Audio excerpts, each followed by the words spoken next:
Die meisten Unternehmen behandeln Verträge eigentlich eher wie so ein Ende des Prozesses, irgendwie eine PDF-Datei, die in einem Archiv verschwindet. Aber in der Welt von Recurring Revenue und komplexen Servicemodellen ist das gerade der Fehler. Ich bin Gunnar, bin Consultant im Team von Value und wir schauen uns heute mal innerhalb von Agentforce Revenue Management das Thema Contract Management ein bisschen genauer an. Und wie immer starten wir einmal rein und schauen uns erstmal an, was sind denn eigentlich so die üblichen Pains, die wir so erleben und die Kunden von uns da haben. Ganz klar, als erstes steht verlorenes Umsatzpotenzial. Wenn man mal so daran denkt, man hat vielleicht irgendwelche Preisstaffeln, auf die man sich geeinigt hat oder vertraglich ja, basierte Preise, die aufgerufen werden und Mitarbeiter in der Realität das irgendwie immer händisch nachchecken müssen, irgendwie in ein separates Archiv gehen müssen, dann ist das Potenzial, was hier verloren geht und letztlich eben auch Umsatz, der uns verloren geht. Gleichzeitig sind wir da auch irgendwie im Blindflug, was den Churn angeht. Ja, wenn wir hier keine automatischen Reminder beispielsweise haben, Kündigungsfristen verpasst werden, dann wissen wir eben als Sales-Team auch nicht, wann steht da was an. Und mit Agentforce Revenue Management könnten wir dem Team da eben beispielsweise 90 Tage Vorlauf geben, automatisch aus dem Vertrag heraus getriggert, um den Kunden zurückzugewinnen, bevor sich da das Zeitfenster schließt.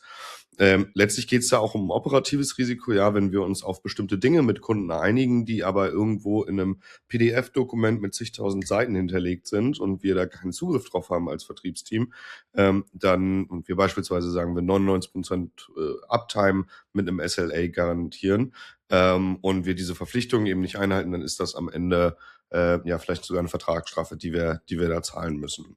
Und abschließend wird natürlich auch die Skalierbarkeit beeinträchtigt. Ja, wenn das Legal Team auch jeden Standardvertrag immer händisch prüfen muss, dann wird letztlich das Legal Team zum Flaschenhals und Sales kann nicht weiter Wachstum und Umsatz einfahren. So wie das Ganze aber jetzt in Salesforce aussieht, in Agentforce Revenue Management, das schauen wir uns einmal gemeinsam an. Wir sind also auf unserem Vertragsansatz. Wir hatten ja jetzt in der Vergangenheit schon mehrfach damit zu tun, hatten also schon gesehen, was läuft hier alles zusammen. Ja, wir haben unseren Pfad, wo befindet sich das gerade? Ist es noch ein Draft? Sind wir hier gerade inmitten eines Genehmigungsprozesses oder ist der aktiv ausgelaufen, was auch immer? Sehen natürlich auch entsprechend, wann hat der Kunde unterschrieben, wer beim Kunden hat unterschrieben, wie lange läuft dieser Vertrag, wann ist er vorbei, was ist die Laufzeit, wann bekommt hier der Owner des Vertrags eine Notification, bevor der ausläuft, und können natürlich auch, und das hatten wir uns in der Vergangenheit eben auch schon mal angeschaut, einzelne zum Beispiel Contracted Prices hinzufügen, also sicherstellen, dass wir vertraglich vereinbarte Preise oder Discounts mit Kunden von uns hier immer übernehmen und eben nicht der Vertrieb immer manuell irgendwie in eine PDF-Datei reinschauen muss, bevor ein Angebot geschrieben wird, sondern wir wirklich eben diese Preise automatisch übernehmen. Und zudem können wir eben auch zusätzliche Rechte und Verpflichtungen, die aus diesem Vertrag hervorgehen, hierauf tracken. Stellen wir uns also mal vor, ein Großkunde möchte jetzt kündigen, weil irgendwie eine vereinbarte Leistung nicht erbracht wurde und der AE, der Account Executive, müsste jetzt manuell den physischen Vertrag rausfinden, findet ihn nicht rechtzeitig und die Kündigungsfrist ist vorbei, bevor jetzt hier die Verpflichtungen überprüft werden können. Auch dafür haben wir in Salesforce eine super Möglichkeit, und zwar können wir hier, wenn wir auf Obligations gehen, ganz sichtbar tracken, welche Verpflichtungen wir oder auch die andere Vertragspartei hat, und können eben auch ganz genau checken, sind wir da gerade compliant, nicht compliant, oder ist das etwas, wo wir gerade sogar im Risiko sind, und dann kann sich Legal eben darauf fokussieren, genau diese Punkte hier abzudaten. Vielleicht kommt das sogar aus einem externen System, diese Datenpunkte, aber wir können eben dem Vertrieb auch ganz einfach sichtbar machen, welche Verpflichtungen ergehen für beide Vertragsparteien aus dem Vertrag. Ist hier vielleicht ein Vertrag, den wir mit dem Kunden haben, at risk, und müssen wir jetzt hier eingreifen. Ja, dadurch, dass alle Bestandsverträge hier zentral verwaltet werden, haben wir als Vertrieb volle Transparenz über das Ganze.